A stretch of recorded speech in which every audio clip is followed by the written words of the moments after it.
Na verdade, o que eu vou fazer aqui hoje é mais uma introdução, é mais uma contextualização do livro de Colossenses, sobre o que essa carta preciosa tem a nos dizer, tem a nos ensinar. Eu vou ler do capítulo número 1, do verso 1 a 8, mas nós não vamos entrar propriamente no texto. Então, a próxima vez a gente vai entrar efetivamente no texto. Mas vamos ler aqui para a gente ficar um pouco contextualizado. Diz assim a palavra de Deus: Paulo, apóstolo de Cristo Jesus pela vontade de Deus, e o irmão Timóteo, aos santos e fiéis irmãos em Cristo, que estão em Colossos, graças a vós e paz da parte de Deus, nosso Pai. Mantenha aí aberto, a gente vai fazer a leitura do restante depois. Irmãos, Paulo, como eu já disse, o tema da minha palavra hoje é Carta à Igreja de Colossos, com amor, Paulo. Paulo, ele então vai escrever uma carta a essa igreja, a igreja dos Colossenses.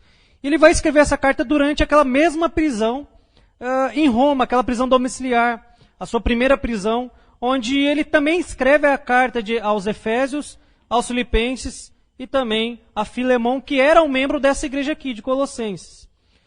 E o assunto aqui de Colossenses é muito parecido com o da carta, ou então, epístola dos Efésios, mas elas divergem, elas são diferentes, os assuntos, a ênfase é diferente. Enquanto Efésios ele vai tratar do corpo de Cristo, da igreja, Colossenses vai tratar da cabeça da igreja, a cabeça do corpo, que é o Senhor Jesus Cristo.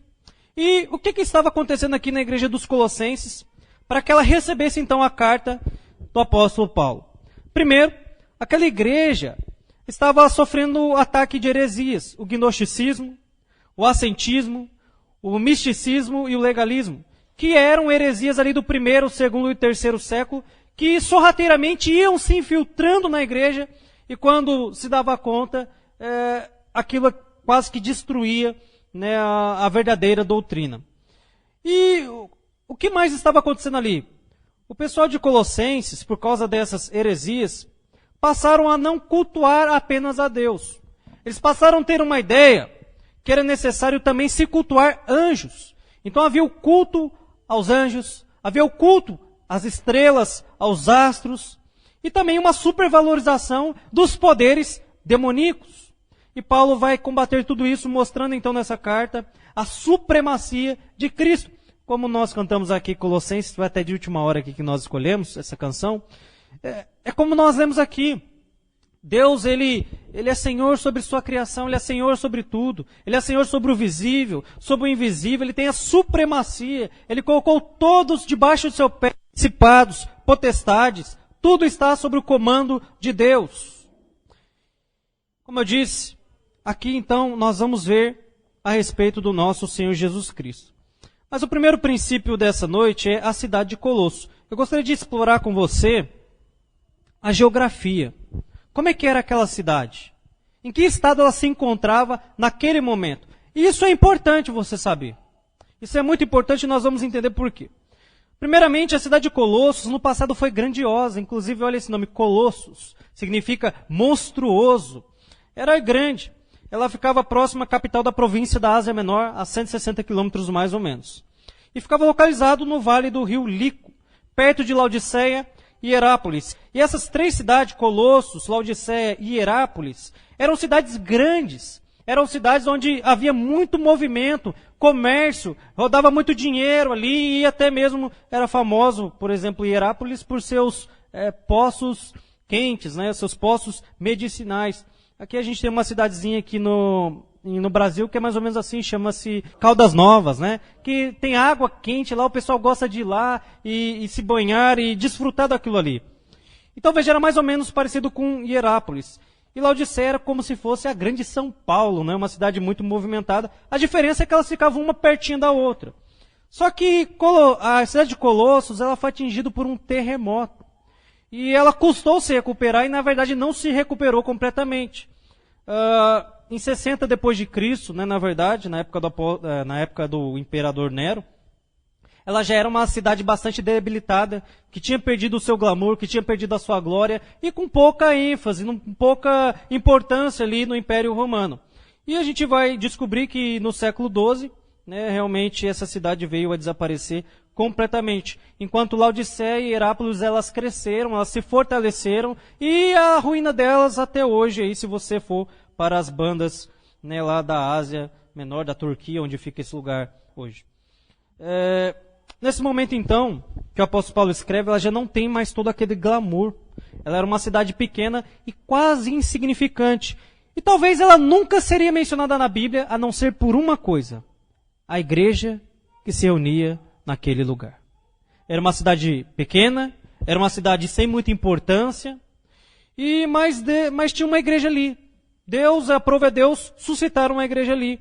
E por que isso é importante para nós hoje? Ora, a gente observa qual é o estilo do apóstolo Paulo. O apóstolo Paulo, ele era um missionário estrategista.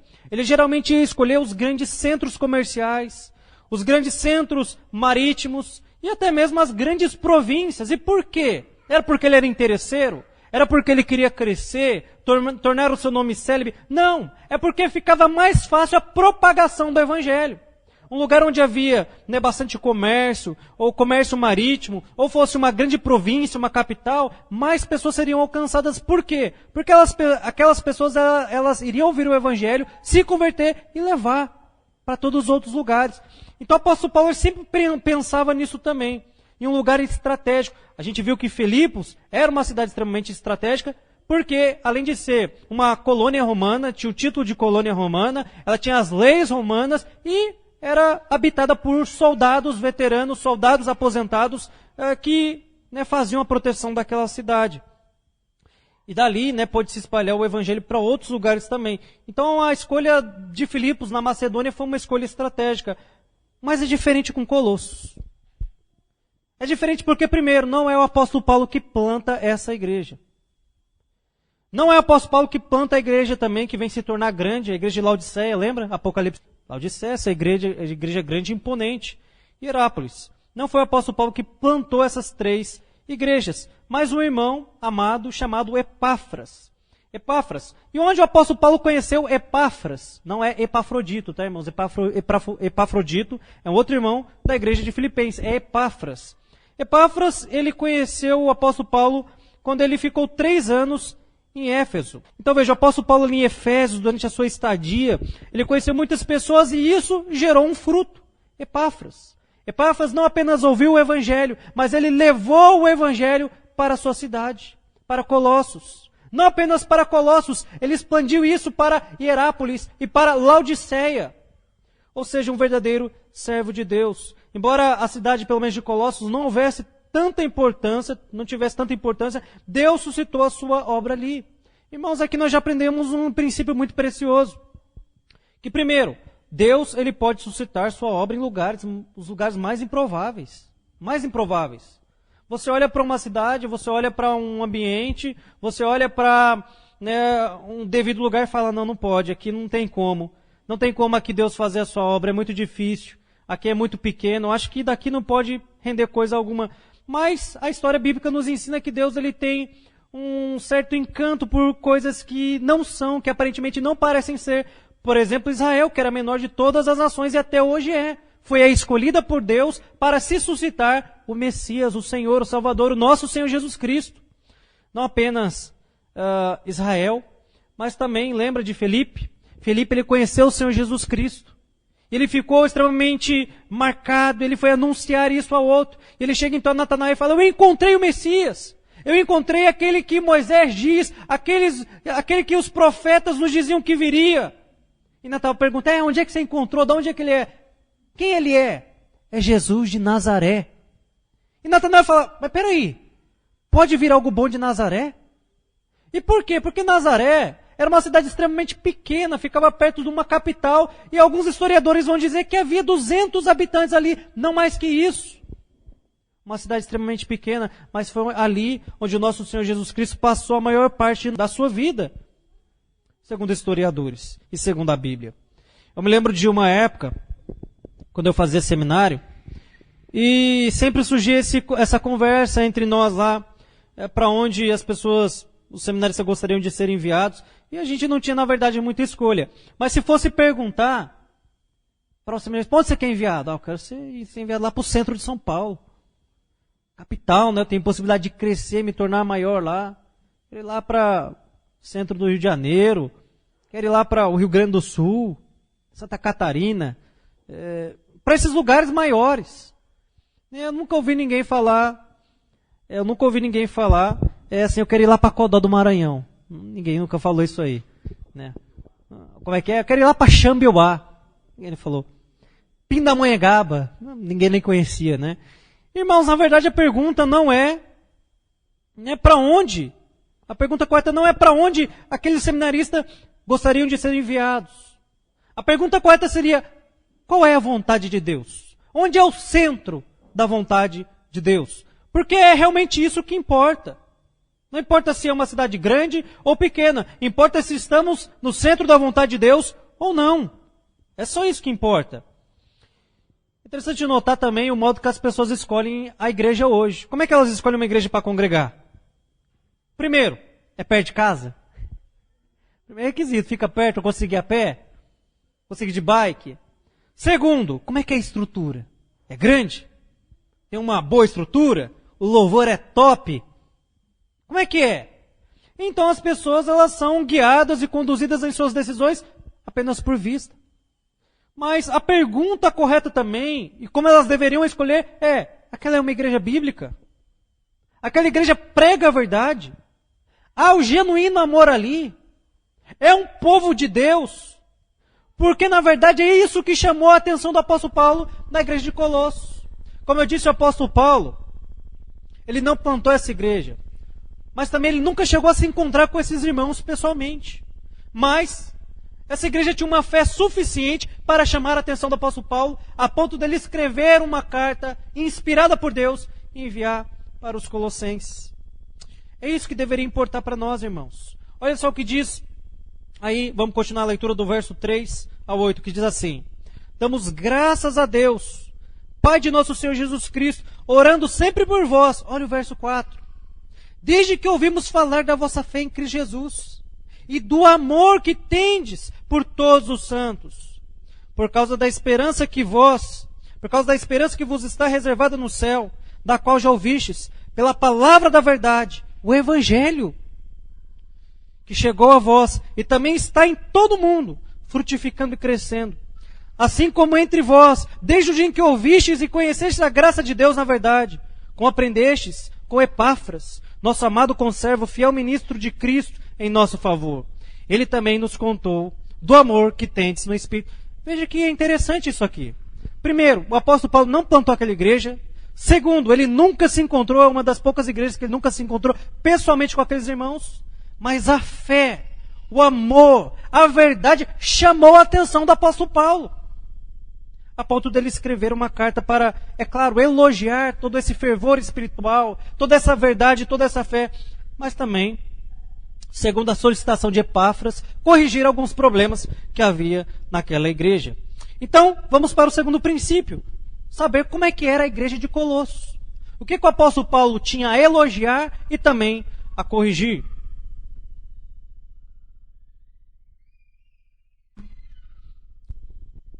O surgimento dessa igreja, se você quiser ler na sua Bíblia, surgiu lá em Atos 19, capítulo número 19, capítulo número 20, enquanto Paulo estava em Éfeso, anunciando o Evangelho, onde então Epáfras é alcançado pelo Evangelho, junto com Onésimo, Filemão, Tito e também Timóteo, e Lucas também estava com o apóstolo Paulo neste momento, relatando e escrevendo tudo.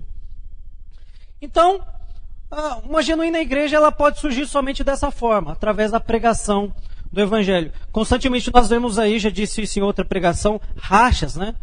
As igrejas hoje, elas se racham e surge uma nova denominação, com um novo pastor, com ideias diferentes, com doutrina diferente. Ou seja, não surge uma igreja porque começou um trabalho em lugar, ali nós pregamos o Evangelho, e uma igreja surgiu através da pregação do Evangelho. Não. Muitas igrejas surgem a partir de briga, de confusão. E você acha que isso pode ser de Deus? Não pode. Veja como é que surge essa igreja. Ela surge através de um irmão que foi alcançado pela pregação do Evangelho e levou isso para a sua cidade. E ali começou um trabalho. Este era o modo que o apóstolo Paulo também plantava as suas igrejas. Ele fazia as suas missões, ia pregando o evangelho. E havia pessoas que abriam suas casas e ali nascia uma igreja. É bem diferente do modo operante de hoje.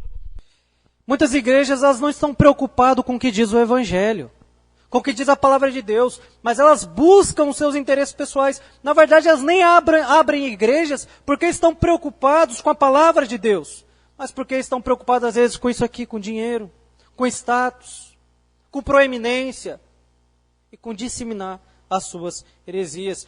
Irmãos, isso já deveria ser um alerta para nós. Quando nós formos escolher a igreja, qual é a história dessa igreja? Como é que ela surgiu? Deveria ser um alerta para nós.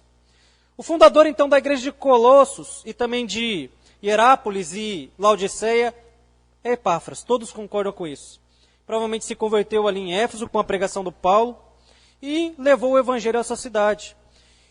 Então veja, note que não foi o apóstolo Paulo que plantou aquela igreja, mas um irmão influenciado pelo seu ministério. Eu sei que às vezes nós pensamos que evangelizar e pregar o evangelho é apenas um papel do pastor, do líder, do obreiro. Mas você se lembra do que diz Jesus lá em Mateus 28, 19 e 20? A ordem que Jesus deu, a grande comissão, ide por todo mundo e pregai o evangelho a toda criatura. Essa ordem não foi dirigida a uma pessoa ou outra, mas toda a igreja. Portanto, toda a igreja deveria se envolver nisso.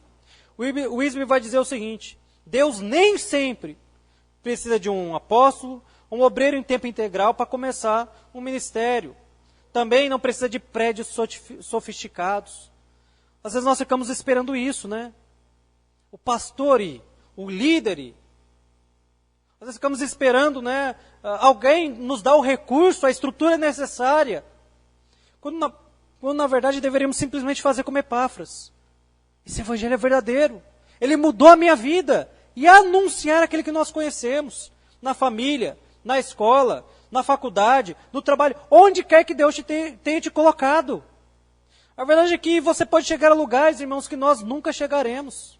Que nós nunca teremos abertura. E por vários motivos. Por vários motivos. Eu lembro aqui da igreja de Moreira.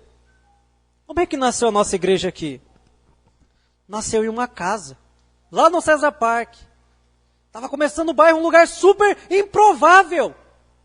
Não tinha recurso, não tinha membros. Havia apenas uma coisa: a pregação do evangelho e um Deus soberano. E assim como a igreja de Colossos, ali nasceu também a igreja de Moreira César. Temos também uma igreja no centro da cidade, em Pinda, do pastor Rafael. E como é que surgiu também aquela igreja? Numa garagem. Num lugar remoto ali que eu nem conhecia em Pinda direito. E começou uma igreja ali, hoje tem uma igreja fortalecida lá. Ou seja, não ficaram esperando recurso. Aqui tem até a possibilidade de abrir uma igreja, mas quem será que vai me manter aqui, não é? Tá, vamos aqui trazer mais para nós. Às vezes você conhece um vizinho, uma pessoa, e às vezes tem a possibilidade de começar um PG ali. Pastor, tem um vizinho lá, tem umas pessoas, vamos começar um PG aqui, vamos começar um trabalho nesse bairro aqui, não tem ainda. Eu acho que dessa forma as pessoas serão alcançadas mais fáceis, mais facilmente. Não há nenhum estímulo. Às vezes o pastor não chegar e falar: irmãos, vamos começar um trabalho naquele bairro, naquela cidade. Os irmãos não se manifestam. Epáfras não foi assim. E obviamente ele fez isso sob, é claro, a supervisão do apóstolo Paulo, provavelmente, mas ele teve uma atitude. Ele entendeu o que Jesus havia anunciado: prega o evangelho. Ele entendeu o que o apóstolo Paulo tinha anunciado. E ele tomou uma atitude. É assim que nascem igrejas, é assim que nascem trabalhos, é assim que nascem pastores. Porque provavelmente Epáfras que foi o pastor de Colossos. Olha só que bacana. Como é que era a conduta dessa igreja? Era uma benção. Essa igreja era uma benção realmente igual a de Filipenses. A gente leu aqui que ela era uma igreja cheia de fé, uma igreja cheia de amor, e que estava crescendo. Paulo ele vai elogiar muito em toda a carta. Mas também havia problemas ali, o apóstolo Paulo precisava corrigir. Irmãos, não existe igreja perfeita. E por quê? Simples, porque você faz parte dela, e eu também. E nós somos pecadores. Se eu fosse uma igreja onde fossem só seres glorificados por Deus, que participassem, seria uma igreja perfeita. Mas enquanto eu e você estivermos participando de uma igreja, vai ser uma igreja imperfeita. Isso quer dizer que o quê? Que nós teremos coisas a serem corrigidas, e vocês também. E o apóstolo Paulo, embora essa igreja fosse uma bênção, ele não poderia deixar de corrigir os problemas que havia ali. Irmãos, alguém que ama realmente de verdade, ele não vai se calar diante do erro. Ele vai falar. Estava comentando esses dias acho que até com o Rafael, né? Que o pastor antigamente chamava a minha atenção bastante, né? Faz tempo que não chama, né, pastor? Aí eu penso duas coisas, né? Hoje já entregou, isso está muito difícil. Já entregou. Eu tenho melhorado. Eu gosto de pensar que é a segunda opção. Mas ela me chamava bastante a atenção, né? Porque tinha bastante coisa a melhorar e eu ficava bastante irritado, né? Contei isso para os irmãos. O pastor chegava lá, meu filho, tem que conversar, né? E aí depois de um tempo eu passei a pensar, mas o que ele está ganhando, né? Financeiramente? Será que ele ganha alguma coisa financeiramente? Eu falei, não. Porque na verdade eu não tenho nada a oferecer, pelo contrário, ele que tem me ajudado financeiramente, né? Lá na casa e tal. Aí eu pensei, mas o que ele ganha ministerialmente? Será que eu sou importante assim, rapaz? Se minha igreja não funciona?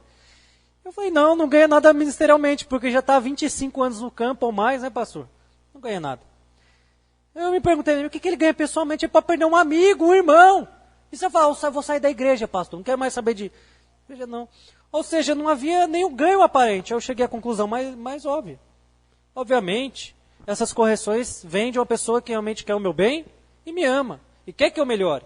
E a partir desse dia, irmãos, eu pelo menos não fiquei mais irritado, né? Não sei se eu fiquei mais ensinável, mas não fiquei mais irritado. E é interessante porque quando nós falamos assim, irmão, você é uma bênção, glória a Deus, toca aí, pastor, né? Faz toquezinho e tal. Mas aí chega um momento que você falha, ou o pastor falha com você e você precisa ser corrigido. Aí o pastor já não é uma bênção mais. Aquele pastor fica falando as coisas.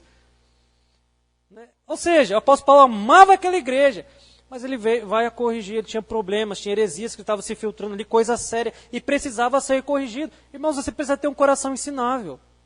Como a igreja de Colosso aqui tinha. Ela não ficou reclamando do apóstolo Paulo. Que isso, apóstolo Paulo? Primeiro elogia, primeiro alisa, depois dá um tapa. Não, ela sabia que aquilo era para o crescimento e edificação da igreja. E quais eram os problemas que havia ali? O primeiro problema era de gnosticismo. Eram heresias.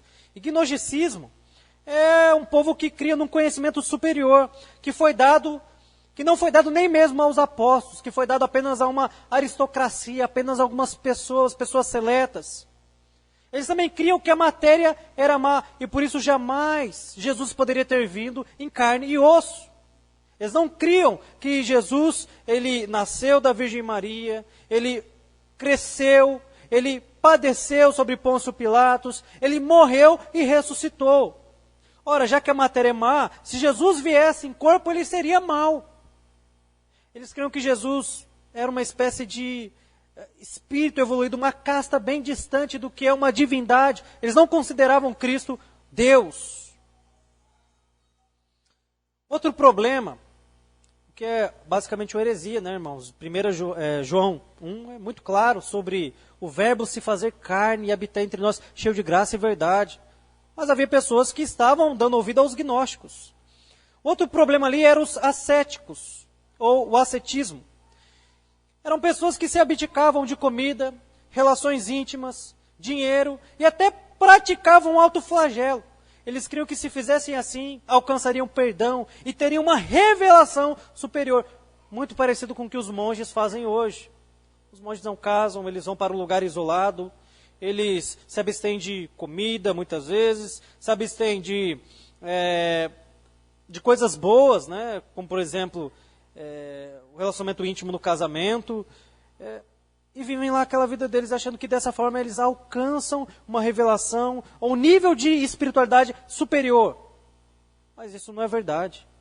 O apóstolo Paulo inclusive vai chamar a igreja de santos, não porque eles eram perfeitos, a gente está vendo aquele corrigindo problemas, mas porque posicionalmente eles estavam em Cristo. Então lembra, nós somos santos porque Cristo morreu por nós, então na posição nós já temos esse título de santos. Mas, enquanto nós estamos aqui, nós também estamos sendo santificados. O que é a santificação? É aquele processo pelo qual Deus vai nos libertando da influência que o pecado ainda exerce sobre nós. E por último teremos o ápice da santificação, que é a glorificação. Mas o asceticismo ele pregava que não, nós podemos alcançar esse nível de espiritualidade ainda aqui. Mas também havia uma outra casta, uma outra linha de pensamento tentando entrar naquela igreja, que era os místicos, ou o misticismo, que dava culto a anjos, supervalorizava demônios e seus poderes e cultuava também os astros, as estrelas. Mas você vê que não é muito diferente do que nós temos hoje, não é? A gente vê muitas igrejas que não têm mais o desejo de ver a Deus, não tem mais o desejo de estudar a palavra, para que então possa crescer na graça e no conhecimento do Senhor Jesus Cristo. O que eles na verdade querem, ou é uma revelação vinda assim, como mágica, ou então eles querem alcançar a salvação através de seus próprios esforços, praticando às vezes o autoflagelo, se abstendo de coisas e achando que assim são mais espirituais, ou então se entregando, por exemplo, a esse tipo de coisa. A visão de anjos, provavelmente você já deve ter visto isso. A pessoa está pregando lá e depois, tem um anjo ali. Nossa, esse lugar está cheio de anjos. Está cheio de anjos. Ou seja, há uma supervalorização nesses seres. Ou quando não é anjo, é em demônio, não é? O culto é quase uma ode ao demônio. Expulsa, conversa, faz entrevista, cita nomes. Ou seja, a pessoa perdeu o emprego, é o demônio. Você perdeu o emprego porque é o demônio. A criança está rebelde, é o demônio. A pessoa ficou enferma, doente, isso é obra do demônio. Ou seja, esse tipo de pessoa vê o demônio em tudo. Eu gosto muito daquela ilustração que o diabo ele pega e solta um burro, não é? Aí o burro vai no campo do vizinho e come lá o seu alface, come a sua plantação. A mulher do vizinho fica muito brava e dá um tiro no burro. Os vizinhos do camponês ficam muito bravos e matam a mulher. A marido da mulher fica muito bravo e taca fogo na plantação do vizinho camponês. O vizinho fica muito bravo e vai e mata o homem. Aí chegam a Satanás e falam, o que você fez, diabo? Olha o que você ocasionou. Ele diz, mas eu só soltei o burro. Não fiz nada, só soltei o burro. Irmãos, a gente às vezes é assim, não é? A gente às vezes dá um monte de cabeçada, faz um monte de coisa errada e depois quer colocar a culpa no diabo.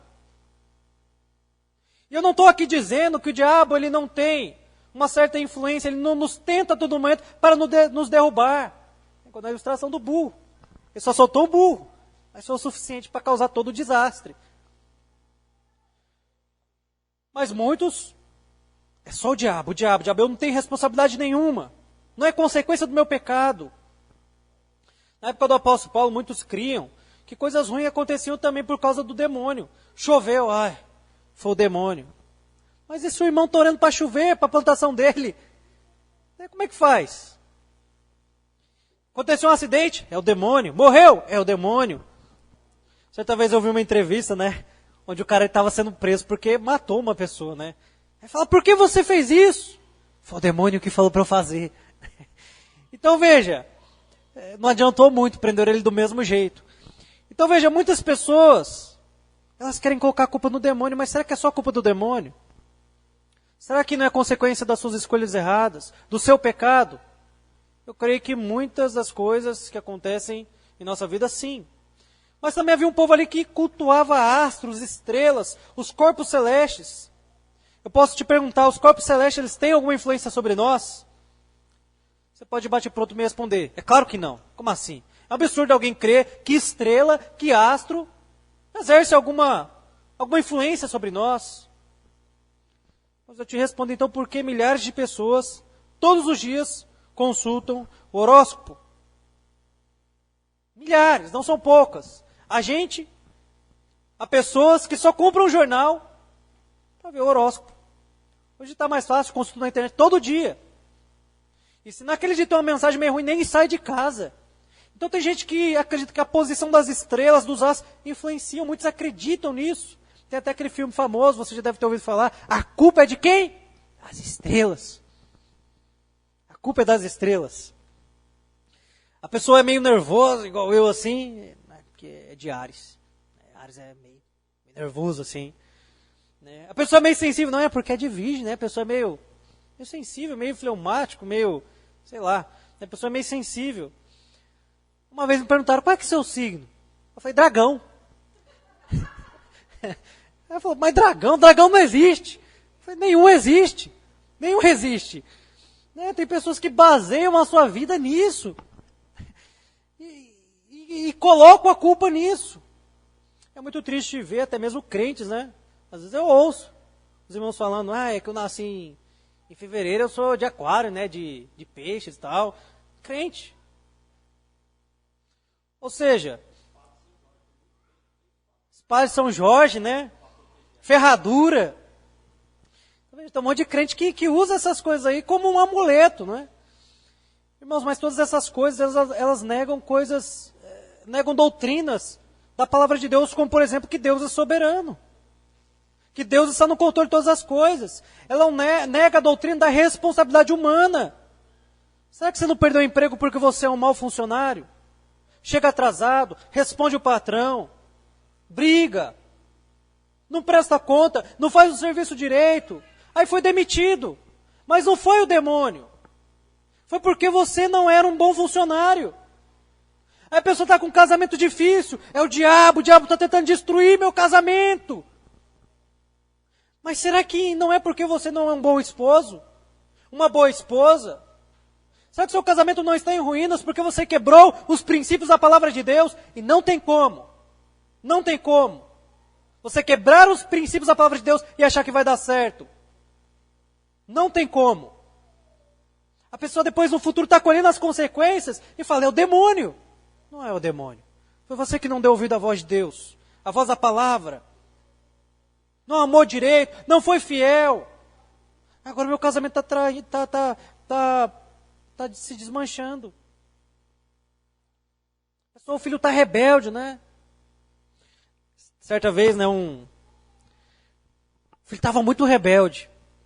Aí a mãe falou, esse menino está rebelde demais, só pode ser o demônio. Só pode ser o demônio, eu vou levar para o pastor e expulsar o demônio desse moleque. Aí pegou o moleque, levou o pastor, esse menino está dando muito trabalho lá em casa, meu Deus, não ouve. Tem como expulsar o demônio dele? O pastor falou, é claro. Sai, demônio! Não, Jesus. Vai embora, volta semana que vem e vê se ele melhorou. Aí voltou na outra semana, falou, pastor, parece que piorou. Não estou aguentando mais o menino. Parece que foi pior. Vamos fazer mais uma oração, né? Vamos passar um olhinho dessa vez, ver se, né? Se adianta. E orou, sai em nome de Jesus, demônio. Vai lá e volta na outra semana para ver se melhorou. Aí voltou, a mulher voltou na outra semana e falou, pastor, tá impossível, eu não aguento mais. Ah, é? Tá bom, vamos fazer oração. Ele falou, sai menino do demônio, sai menino do demônio. Ou seja, parece que ele está possuindo o demônio, né? Senão o demônio que tem que sair, a criança tem que sair do demônio. Então veja, mas tem gente que acha que é o demônio, né, na vida da criança. Mas será que é porque você não disciplina? Será que é porque você deixa o seu filho pintar e bordar na sua casa, fazer tudo o que quiser? Quando você vai repreender, fala, não faz isso, Juninho. Mamãe não gosta. Aí quando o pastor fala, tem que usar a vara. A astutícia está ligando ao coração da criança e a vara da disciplina afastará dela. Pastor, muito duro. Muito duro, é um anjo. Um anjo virando a casa de cabeça para baixo, é um anjo. Como o pastor disse, o moleque parece o Chuck, é um anjo. Ou seja, às vezes nós colhemos consequências daquilo que nós plantamos. É claro que às vezes você já veio com seus filhos meio grande para a igreja, aí é um processo um pouco mais delicado e longo. Mas às vezes seu filho é criança, é bebê, cresceu ali. Tem que disciplinar, tem que corrigir, tem que colocar de castigo, tem que se aconselhar, não pode deixar fazer o que quer, porque senão depois cresce, vira um filho rebelde e você vai colocar a culpa no demônio. Não, a culpa foi sua, Deus vai requerer da sua mão. Aí a pessoa às vezes está doente, né? Isso aqui é a enfermidade do demônio e tal, não sei o quê. Mas não é, às vezes você não cuidou da saúde. Faz umas 2 semanas que eu estou meio ruim aqui no rim, né? Meio ruim. E o problema do meu rim não é culpa do demônio, é culpa que eu não tomo água direito. Tem crise, dói. Não é culpa do diabo, é minha culpa, que deveria cuidar melhor da minha saúde. Mas quantas pessoas são relaxadas por sua saúde? Não, estou meio obeso, mas é culpa do demônio. O demônio faz eu ficar tentado pela comida e tal. Não, me roubaram, mas é culpa do demônio. Pegaram meu dinheiro, mas é culpa do demônio. Mas será que não foi você que tomou tudo de errado? Tá vendo lá no celular da Marlene lá, paga o boleto de 2.000 e pouco reais, né? Se não der certo, a gente parcela. Eu falo, mas não devo isso.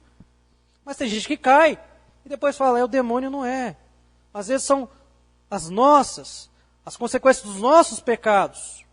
O apóstolo Paulo ele vai corrigir, vai demonstrar isso, irmãos. Não é culpa de estrela, não é culpa de demônio, não é culpa de anjo, é culpa de vocês. Vocês precisam voltar-se para a Escritura. É isso que vocês devem fazer. É isso que vocês devem fazer. E por último, qual a importância então dessa carta para nós hoje?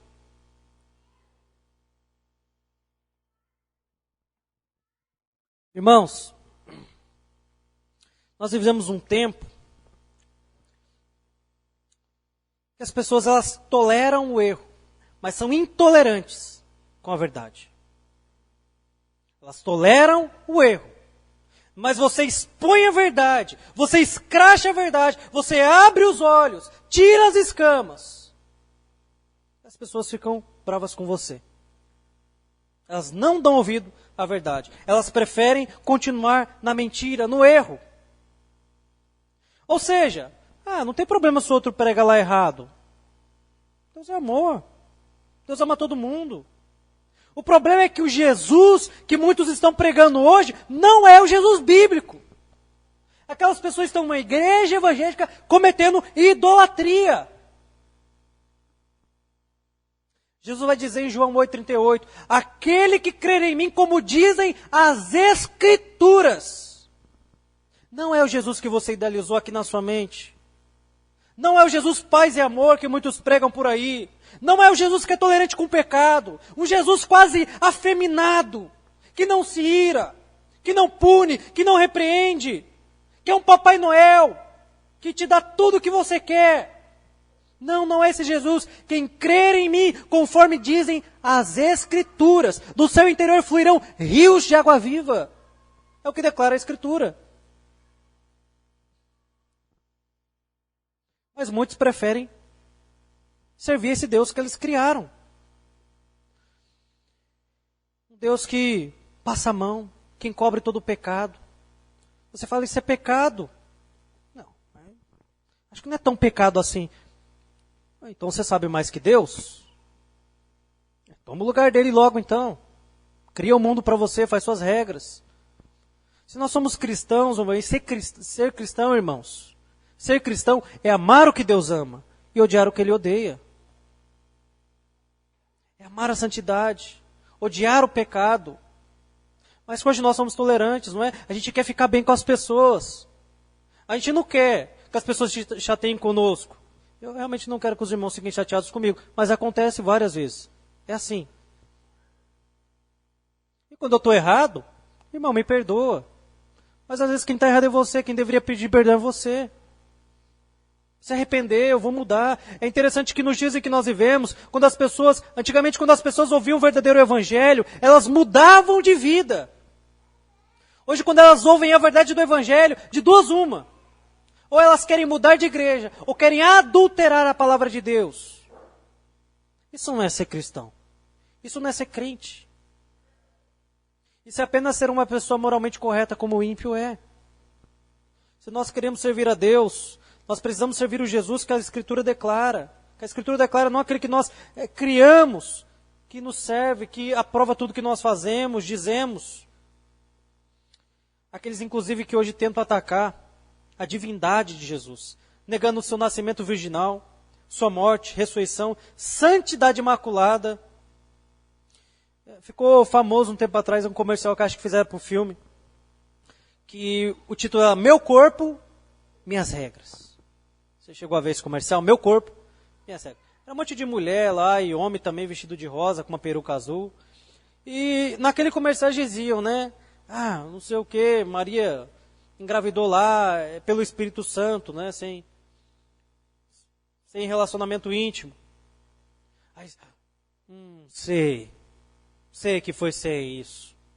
Ou seja, tentando negar o nascimento virginal de Jesus Cristo. Você acha que isso pode ser pouca coisa, mas aos poucos isso vai entrando na igreja. E já há muitos que relativizam isso na Escritura. Há muitos. Há muitos que distorcem a doutrina da redenção. Eles dizem, não é apenas a obra de Cristo, é Cristo e mais alguma coisa. É Cristo e minhas boas obras. É Cristo e mais um santo. É Cristo e mais um objeto. É Cristo e mais uma campanha. É Cristo e mais um voto. É Cristo e ser uma boa pessoa.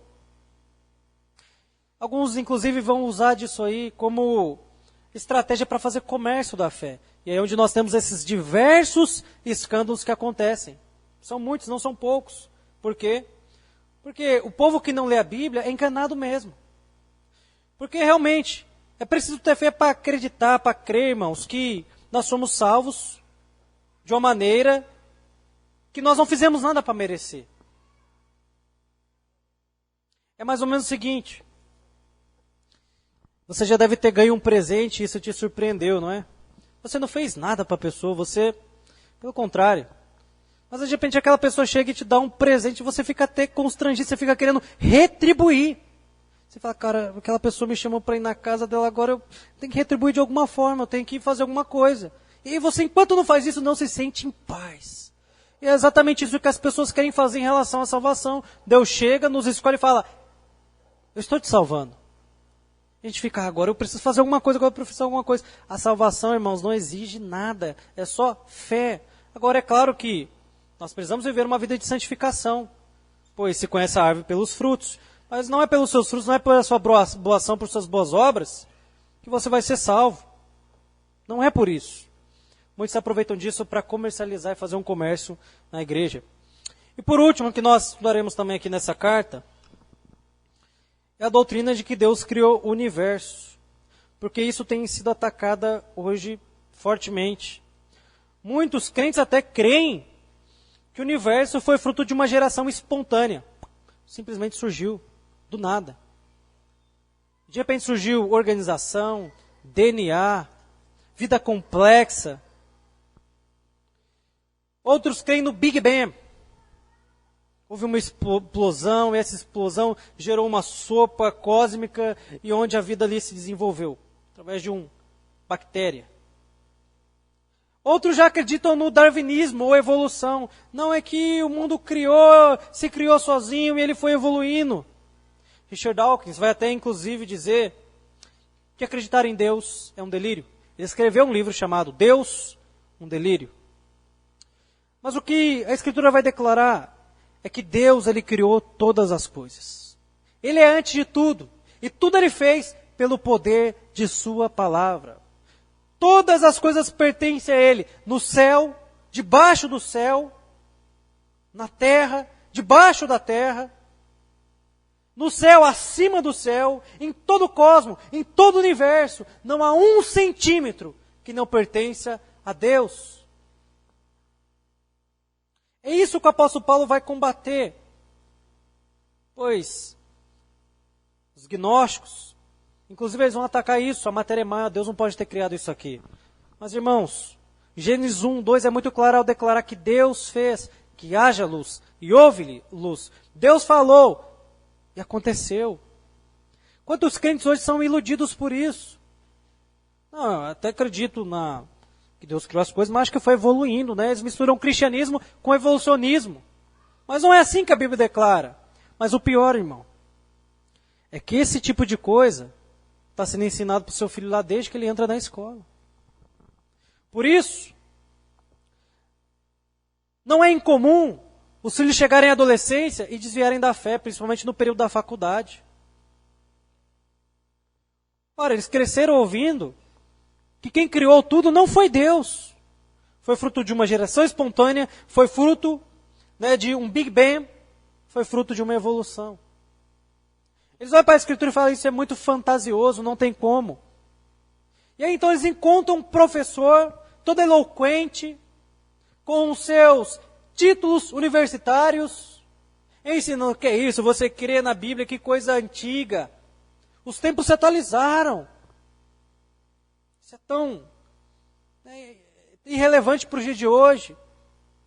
Aí seu filho cai no canto da sereia, porque realmente o investimento é pesado na escola.